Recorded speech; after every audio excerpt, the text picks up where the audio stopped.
वेद व्यास जी ने गीता में लिखा है कि भगवान जब अर्जुन को उपदेश दे रहे हैं उसमें कहते हैं कि सर्वधर्मान् परित्यज्य मामेकं शरणं व्रज अहम त्वां सर्व पापेभ्यो मोक्षयिष्यामि मा शुचः। अर्थात संपूर्ण धर्मों को छोड़कर तू केवल एक मुझ में यानी मेरी शरण में आ जा, मैं तुम्हारे सभी पापों को हरण कर मोक्ष प्रदान कर दूंगा। यहाँ पर सभी धर्मों से मतलब हिंदू धर्म, मुसलमान धर्म, सिख धर्म, ईसाई धर्म, पादरी धर्म से नहीं है। ऐसे मनगढ़ंत धर्म जो हम सब ने अपने अपने अंदर पाल रखे हैं। काम का धर्म, क्रोध का धर्म, अहंकार का धर्म, लोभ का धर्म, मोह का धर्म, भगवान इन धर्मों की बात कह रहे हैं।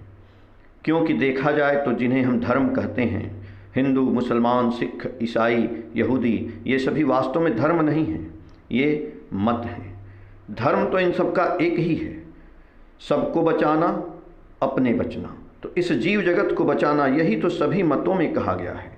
और निश्चित सी बात है कि जब ये जीव और जगत बचेगा तभी हम भी बचेंगे।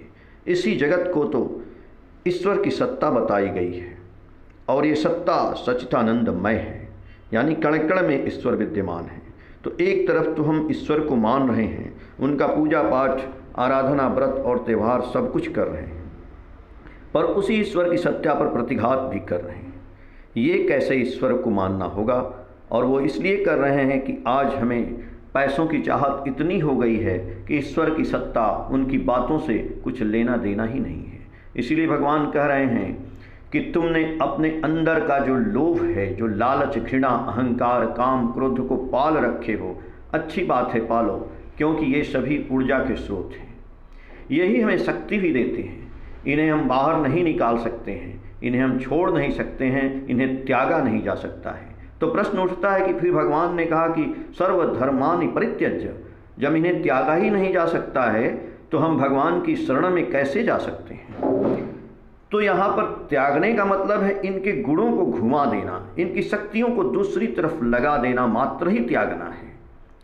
अब हम मनुष्य हैं तो हमारे अंदर काम, क्रोध, अहंकार, लोभ, मोह का रहना स्वाभाविक है और होना भी चाहिए।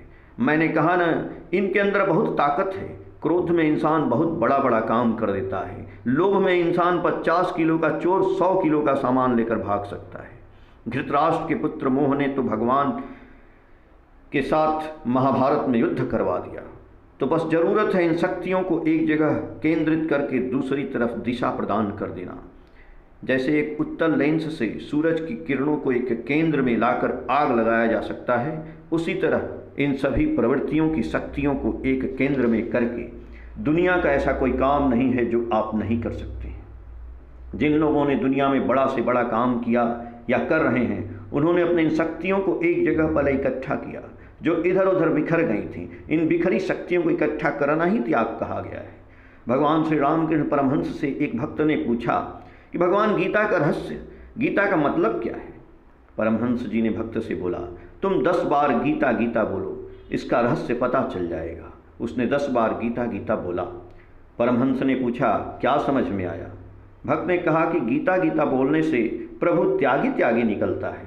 तो गीता का सार ही त्याग है, यानी अपनी प्रवृत्तियों, काम, क्रोध, मद, मोह, लोभ को, ऊर्जा को नकारात्मकता की तरफ से सकारात्मकता की तरफ घुमा देना ही वास्तव में गीता है, जो त्याग की बातों को चरितार्थ करती है। लेकिन इन्हें घुमाना, निगेटिव से पॉजिटिव बनाना इतना आसान तो है नहीं। तो ये कैसे घूमेगी, इसका सिद्धांत क्या है? तो इन्हें घुमाने के लिए हमें एक फार्मूला पर चलना होगा। जैसे बीज गणित में एक फार्मूला होता है, क धन ख का whole square is equal to क स्क्वायर प्लस ख स्क्वायर प्लस 2क ख। तो इस फार्मूले पर बीज गणित का कोई प्रश्न भी यदि रखते हैं तो उसे हम हल कर सकते हैं। ठीक उसी तरह इन प्रवृत्तियों को हम सदगुरु के दिए फार्मूले पर रखकर चलेंगे तो ये अपना दिशा बदल देंगी। इसलिए सबसे पहले हमें सदगुरु शरणापन्न होना पड़ेगा और सदगुरु जो बीज मंत्र सतनाम देंगे उसको मनन यानी मन में निरंतर जपना होगा। हर सांस पे, जैसे महात्मा कबीर ने कहा, श्वास श्वास पे नाम ले, श्वास व्यर्थ न होए, ना जाने इस श्वास का आवन होए न होए। और बीच बीच में सत्संग का आश्रय भी ग्रहण करना होगा। यानी जीवन में पहले तो फार्मूला पाना है जिन पर हम अपनी प्रवृत्तियों को रख कर हल करेंगे तो फार्मूला सदगुरु के पास ही मिलेगा। तो सबसे पहले सदगुरु को जीवन में धारण करके उनके बताए हुए नियमों पर चलना ही उनके फार्मूला का प्रयोग करना है। धीरे धीरे आप देखेंगे कि आपके व्यवहार में, बोली में, चाल में, चलन में, सेवा में, सहानुभूति में, सब में परिवर्तन होने लगा। जो लोभ हम दुनियादारी में लगाए थे वो प्रभु के चरणों के लोभ में बदल जाएगा। मोह भी प्रभु के चेहरे से हो जाएगा। अहंकार से तब हम बोलेंगे कि हे प्रभु, हम तुम्हारी संतान हैं। काम, क्रोध, सब कुछ दुनियादारी से हटकर प्रभु में रूपांतरित हो जाएगी और हमारे अंदर से एक सुंदर मनुष्य का सृजन हो जाएगा जिसे हम इंसान कहते हैं। धन्यवाद।